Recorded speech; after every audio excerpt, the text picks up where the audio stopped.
咩重點啦？嗱，AC 係 diameter 直徑，跟住咧 AC 同 BD 就掂到一點叫 E，TD 係 tangent，有隻叫96，BEC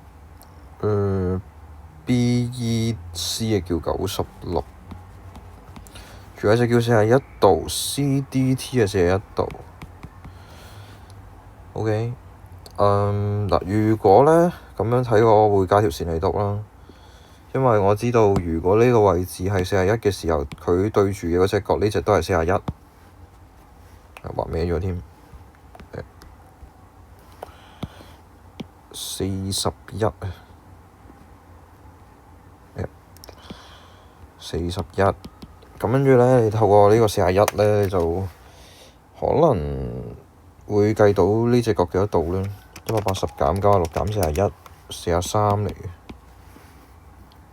有咩用咧？diameter 直徑，咁即係呢個係成個加度啦。我會90減41計到呢就49。